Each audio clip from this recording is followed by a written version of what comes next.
Director of Educator Micro-credentials at Digital Promise. And there she leads the development of an ecosystem, which I think is a great word for describing what's kind of going on with educator credentialing. But the development of an ecosystem to provide educators with competency-based recognition for the skills they learn throughout their careers. Previously, Jennifer managed corporate and foundational relationships and led external engagement efforts for charter school networks. And she was also a member of 2 Washington, D.C. think tanks on federal education funding, policy, and reform. So we're really excited, very fortunate to have Jennifer here with us and share some of her work at Digital Promise regarding educator micro-credentialing. So Jennifer.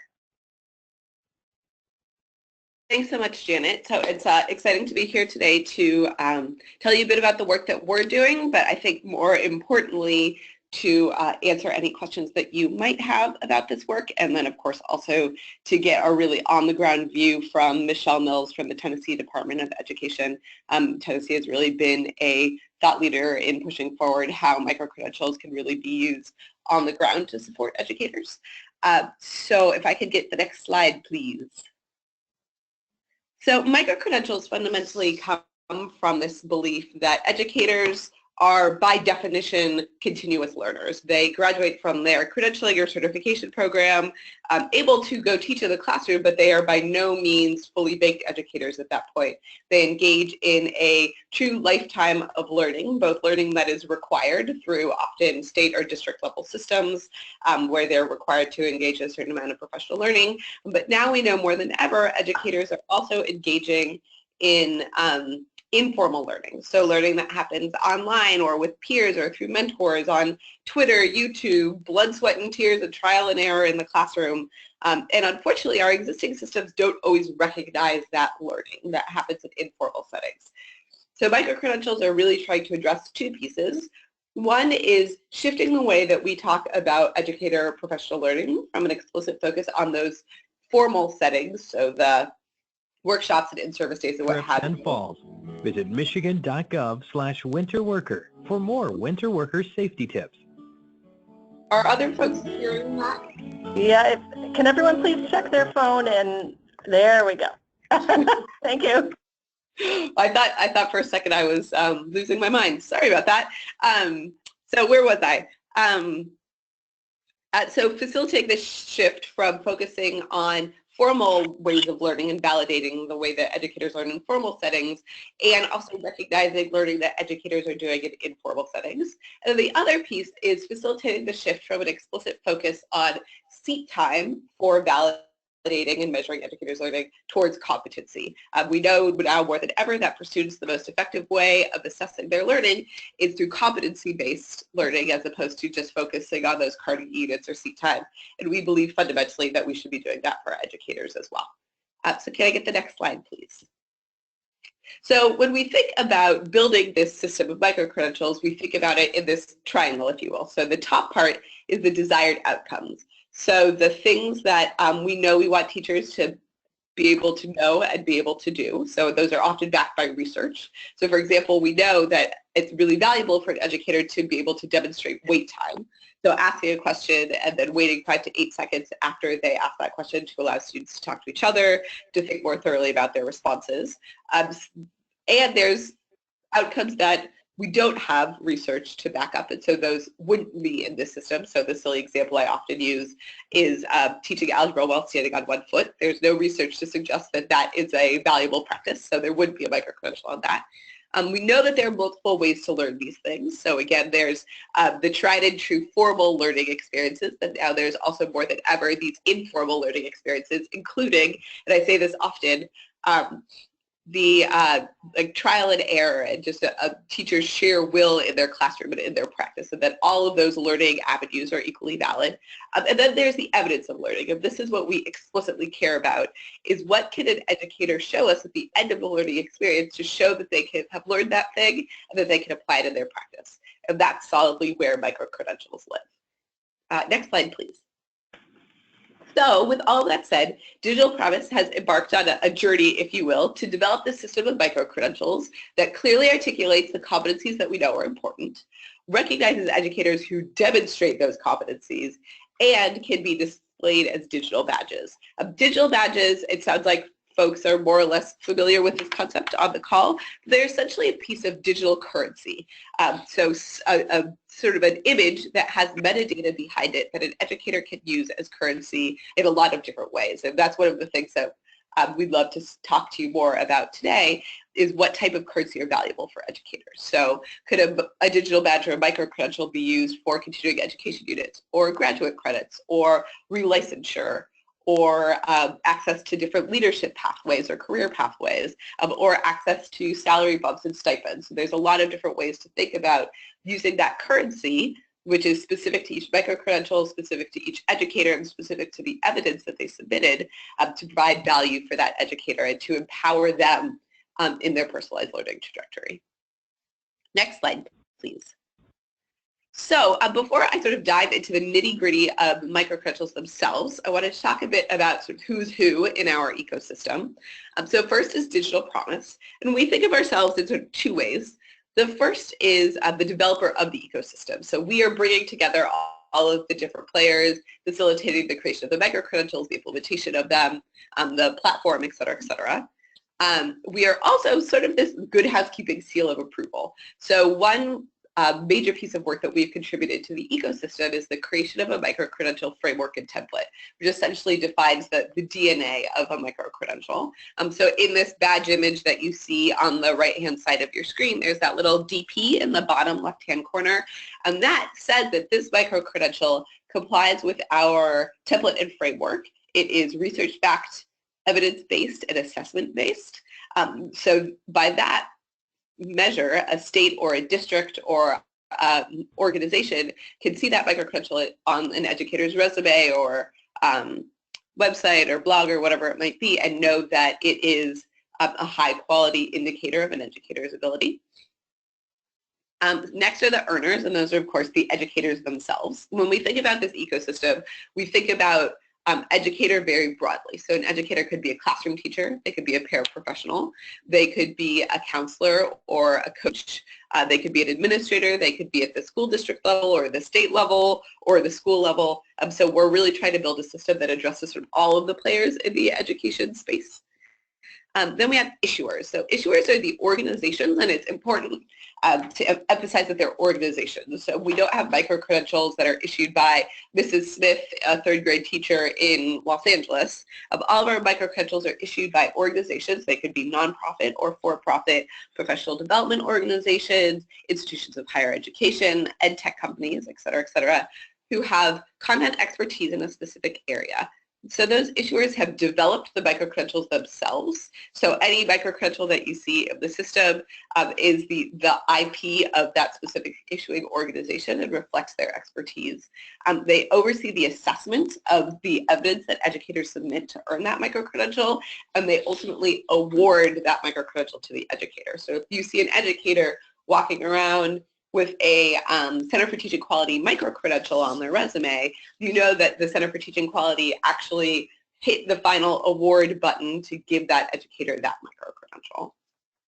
And then finally, they're the recognizers, and that's where the folks on this call really come in. The recognizers are the organizations, so state level, district level, school level, could be a nonprofit that provides educators with the value for the micro-credentials they earn. And this is, I think, one of our greatest areas of focus over the coming year, is trying to figure out what all of the possible mechanisms for recognition or value or incentives are out there for educators, and help support states and districts and schools in implementing those and learning more about them. So Machel, when she speaks, will give you a lot of good insight about their experiences thus far. We have states and districts that are exploring or have actually implemented salary bumps and stipends, continuing education units, as I mentioned before. There's now a lot of opportunities to receive graduate credit for micro-credentials that educators earn.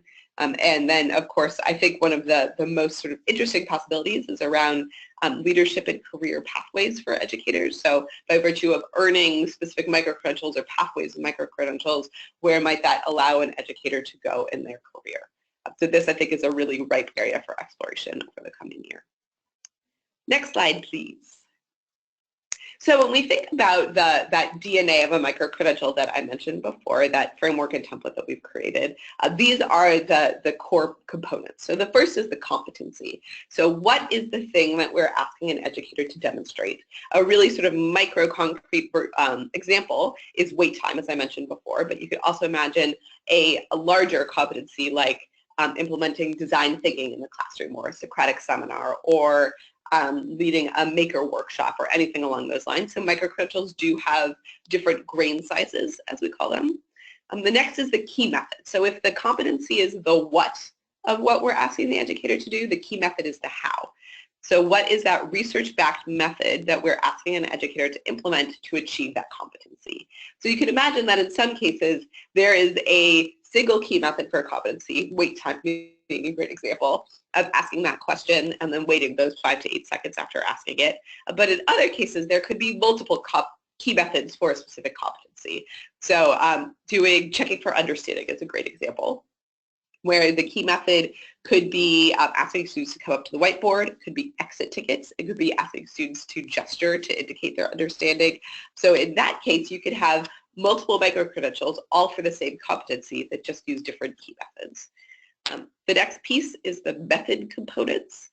So the method components are basically an embellishment upon that key method. So what does that look like in practice in your classroom or outside of your classroom if it's a non-traditional teacher role? And it also identifies sort of what are those non-negotiables. So when you are implementing this in the classroom, what do you absolutely have to do to successfully and with fidelity implement this competency key method? Every micro-credential also has research and resources. So the research is the actual peer-reviewed research that tells an educator that we know that this is a competency and key method that are of value and have impact. And then resources. These are the places where educators can go to initially learn about that specific competency key method.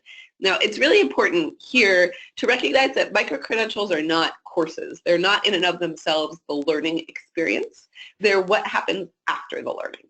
So once an educator has learned a skill, how do you demonstrate that skill and show that you can implement it with fidelity in your classroom or in your practice?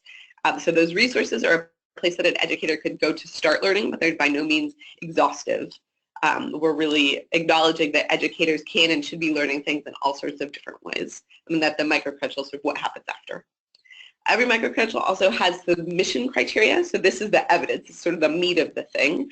So what pieces of evidence an educator needs to submit to demonstrate that they have successfully implemented that practice. It could be student work, it could be lesson plans, it could be videos, it could be reflections or responses to context questions. Every micro-credential has different submission criteria based on the specific competency and key method, and what the research suggests are the most effective ways to demonstrate that competency. So for example, to demonstrate wait time, you wouldn't want an educator to submit a lesson plan because the lesson plan doesn't necessarily show you that an educator can implement wait time. Instead, you'd want to see a video of the educator actually asking a question and then waiting those 5 to 8 seconds. And so for the wait time micro-credential, the submission criteria includes a video of that. And then finally, the scoring rubric. So every micro-credential with the submission criteria includes the rubric and scoring guide. So an educator knows what success looks like up front and how they will be assessed on that evidence. And then there's always a close relationship between those method components. So what are the non-negotiables and core components of that competency and key method and the rubric. Next slide, please. So I mentioned this a bit, but there are all sorts of different types of artifacts and evidence that an educator could submit to demonstrate their competence in a specific area. Lesson plans, videos, student work, reflections, observations, assessments, et cetera, et cetera. We're constantly learning with our partners about what other types of evidence and artifacts can be, and also refining how we ensure that the evidence that we're requesting actually is a demonstration of a teacher's ability in that area. So for example, if a piece of evidence that is requested is a lesson plan, you may not actually be assessing whether the educator can do something. Instead, you're assessing whether the educator can plan for doing something. So we're constantly exploring those conversations and understanding the nuances of the linkage between the evidence and the assessment piece. Next slide, please. So quickly, the assessment process. So the assessment process is to ensure that the micro-credential evidence that the educators submit are assessed in a way that is rigorous and replicable. So the first 50 submissions for every micro-credential are assessed by what we refer to as experts. So these are individuals identified by the issuing organization, so they could be full-time staff typically, or contractors, who are trained by the issuing organization to assess that micro-credential. And during that process of the assessment, we call it the calibration or validation period. The organization that issues the micro-credential can determine if their rubric is effectively articulated and demonstrating the results that they would expect. And similarly, if the micro-credential itself is effectively articulated. So by interacting with that micro-credential, is the results that they're receiving, the evidence they're receiving from educators, what they would expect. Beyond those first 50 submissions, there can be both sort of peer assessment or, and I realize that this is actually not on here, what we're calling sort of certified assessors. So you could imagine in a state, if you were implementing micro-credentials, you could have state employees or local district employees be certified to assess micro-credentials or trained to assess those micro-credentials on the issuing organization's behalf. And then finally, those outcomes are reconciled by the issuer. So the issuer still, based on that assessment, makes the determination of whether or not the educator earns that micro-credential. Next slide, please. So the micro-credential ecosystem is a constantly growing, breathing thing. So we are always getting new content from our issuing partners and always forming new partnerships with issuers. So this is just a list of the different topics out there. I'm not going to read it to you all because you all can read. But we're also always looking for feedback and guidance on content areas that are still of high need, particularly for states and districts, as you all are implementing new priorities, new systems, new areas of curricula. It's important or beneficial for us to understand what those needs are for educators. So for example, we have had a lot of feedback from folks that these sort of emerging 21st century skills like coding and STEM and engineering are skills that educators don't often get in their traditional training programs, and so micro-credentials in those areas could actually be very beneficial. Similarly, micro-credentials in those areas can provide resources to educators in rural areas or in under-resourced schools that otherwise wouldn't have opportunities to access professional learning experiences on those particular areas. So it can also address sort of needs around access for professional learning as well. Next slide, please. So that's actually it. I think now is a good time to pass things over to Machel to tell you all more about what they're doing specifically in Tennessee. And then from there, I'm happy to answer any questions you all might have about micro-credentials broadly, the work that we're doing, and then also to sort of dive more deeply into this question around incentives and value. Jennifer, thank you so much. And obviously, it's what you shared with us is just the tip of the iceberg. So thank you. And we will have time for questions at the end. But I do want to go ahead and introduce Machel. So Machel Mills has had 13 years of classroom experience and instructional coaching experience at the school and district level. But currently, and part of her role here with us today, is that she serves as the Director of Professional Learning Systems with the Tennessee Department of Education. Her current work centers on the design and implementation of a statewide micro-credential pilot that seeks to inform state policy decisions around educator licensure, renewal, and advancement. So we're really fortunate and eager to hear from Machel and how Tennessee is doing with its micro-credentialing pilot. So Machel. Thank you, Janet, and I just want to say thank you to Jennifer. I always think it's just really important to understand the role that Digital Promise plays in this micro-credential ecosystem. I know they've been a tremendous partner to us, and I just really appreciate the work that they do to safeguard the quality and the integrity of the micro-credential. So thanks, Jennifer. Okay, just want to spend a few minutes with you providing you with just an overview of what we're doing in the state of Tennessee with micro-credentials.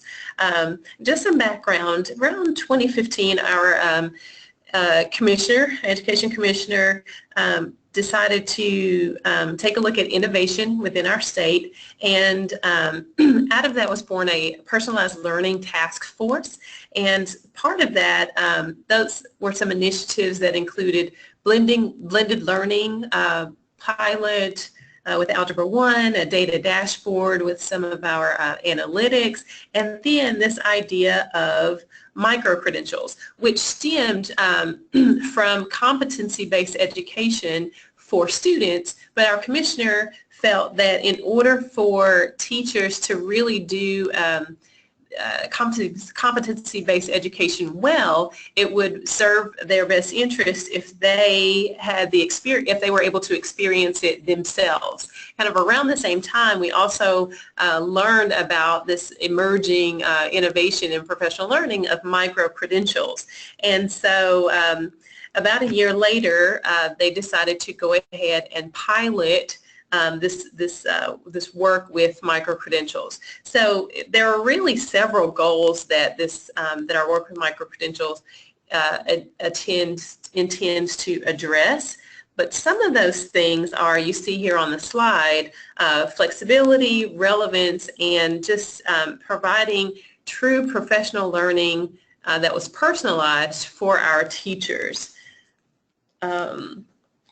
We hoped to build teacher capacity through these areas, and also simultaneously address some of our retention issues that we were having. If you can go to the next slide.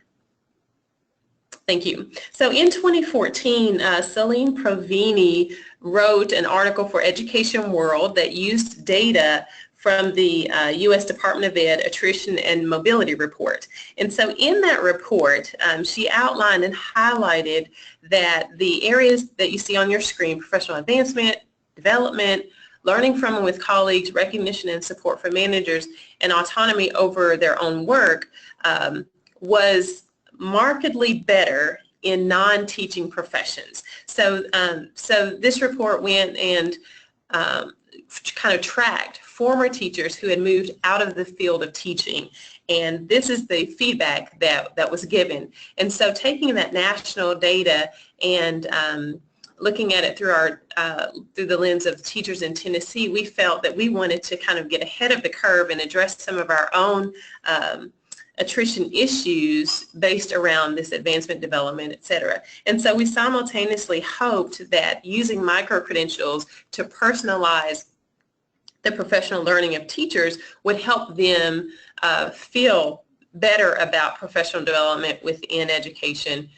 give them greater opportunities to learn from and with colleagues, give them more opportunities to be recognized and supported, etc. If you can go to the next slide. Thank you. So additionally, this is, every year we give the teacher educator survey statewide to teachers. And what we found, if I can draw your attention to the two bars with the red arrows, is that teachers are reporting that only 23% of the teachers in the state felt that resources and materials available during collaboration were sufficient. And then similarly, only 32% of the teachers in our state felt that there was sufficient expertise available during collaboration. So you can see that we additionally felt that micro-credentials would provide both the resources and materials and an additional layer of expertise to teachers as they tried to work together to collaborate. And we were especially hopeful that this would be a tremendous resource to our smaller districts and our rural districts who may have less access to these resources. Next slide. Additionally, this graph shows that this is based off of principal and assistant principal evaluation data. So what we have here are you can see in the blue shaded area that in the area of differentiated professional learning, this is the second highest area of refinement for both principals and assistant principals. So what that means is, of the categories on which administrators are evaluated, they are in the greatest need of support in the area of differentiating professional learning.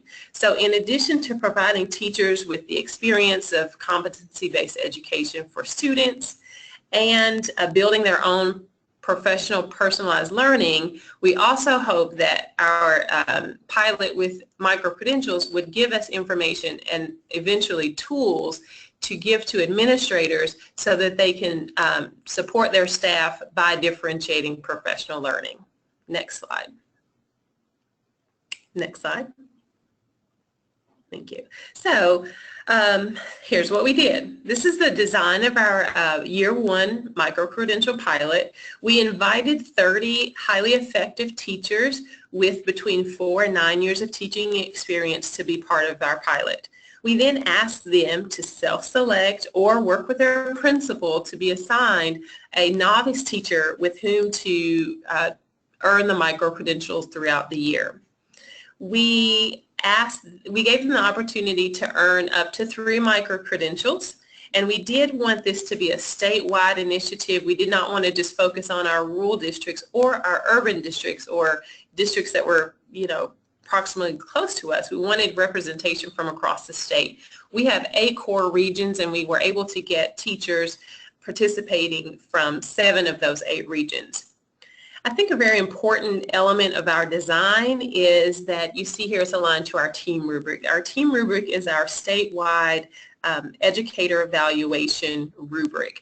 And back to the areas of refinement, while I showed you those for administrators, these are the 3 areas of refinement that show up most frequently for our educators, and those are in the categories of questioning, thinking, and problem solving. So we selected from the Digital Promise platform 14 micro-credentials that align with these 3 areas from the team rubric, which are the greatest areas of refinement. Next slide. And this is just these are the selection of micro-credentials that our teachers were able to select from. So we asked them to choose 1 micro-credential from the area of questioning, and you see there were 4 available, 1 from thinking, and then to end up with 1 micro-credential from the area of problem solving. So while we limited the number, as you saw there are over 250 micro-credentials available on Digital Promise, we wanted to narrow that down since we were just working our way into micro-credentials and wanted to make sure that they were relevant to every teacher in our pilot. Thank you. Some of the things that we were looking for was to gain an understanding of teacher perception around the quality of the professional learning experience associated with micro-credentials. It was very important for us to include the teacher voice and make sure that on the ground, we felt that micro-credentials were a wonderful idea, but we didn't want to be trapped in our tower and making decisions that affected teachers without hearing the teacher voice. So that their perception of whether or not these were quality learning experiences was extremely helpful. Additionally, we wanted to know if they were rigorous enough. As we mentioned, they were initially, an initial big question was, can we use micro-credentials to make decisions about licensure, advancement, and renewal in our state? And if we were going to make such a decision, we needed to know that the professional learning experience was rigorous enough to earn that credit, to be granted that, that change. Also, we wanted feedback on the strengths of the process as well as the challenges, and I'll get to that in an upcoming slide, and you can read the rest there for yourselves. Okay, so what we're finding is we have brought our teachers together 2 times. We have 1 more final face-to-face convening that will be held in May, and we'll have additional feedback. But based on the information that we're getting so far, these are the benefits and the challenges that we're finding. So we are excited to report that overwhelmingly our teachers feel that micro-credentials do improve their instructional practice, and this response was across the board. Additionally, they felt that not only was instructional practice improved, but also that the experience and that impact was worthy of being credited formally and recognized as true professional learning.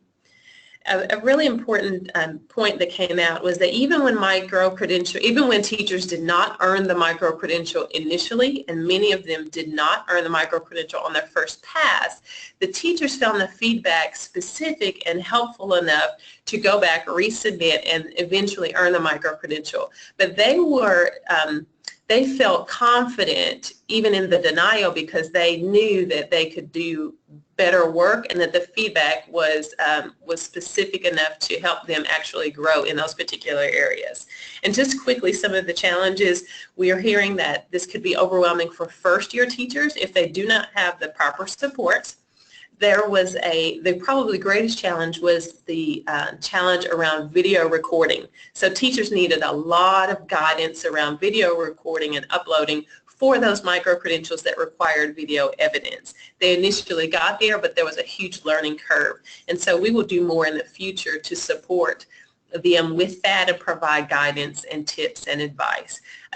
Lastly, another challenge that surfaced is that this experience felt isolated for teachers who did not participate and join the community. So for those who did not get online and participate in discussions, and those who were unable to attend the face-to-face convenings did feel some sense of isolation. So that tells us that going forward, we want to work more intently to create a sense of community and to help the teachers feel networked. And lastly, I'd just like to end, I think, teacher voice is so important here. And so I just have a few quotes that I'll just highlight specific areas, thoughts from, to let you kind of connect you with the actual teachers in our pilot. This teacher felt that the lessons she learned from the micro-credential not only addressed that particular lesson, but carried over into more lessons, both for the teacher and the student. This is a thought from one of the students. This teacher was earning wait time and recognized that when the teacher gave them wait time, and this quote is from the student, that the students were able to give quote unquote smarter answers. This teacher just really appreciated, again, the feedback, and she said that she liked seeing where she messed up and exactly what she needed to fix. She felt that the feedback and the process of earning the micro-credential really had the opportunity to grow her as a teacher, and this was a first-year teacher's response. And lastly, most of the micro-credentials have a teacher reflection section, not all, but most, and this teacher felt that although she is a reflective person, she didn't necessarily carve out the time during her day to do that reflecting. And the micro-credential kind of forced her, really pushed her to sit down and do the reflection as part of the evidence, and she felt that that was the greatest impact on her instruction. We do have plans for a year 2 pilot that I would be happy to share some details with you about, and then some thoughts for beyond around teacher leadership pathways, as they mentioned, content area pathways, and then an expansion of our pathway connected to the evaluation system and our evaluation rubric. And that's it. Feel free to contact me. You have my email address here and phone number. I'm happy to share and share any new findings or answer any additional questions that we don't get to address here during our time today.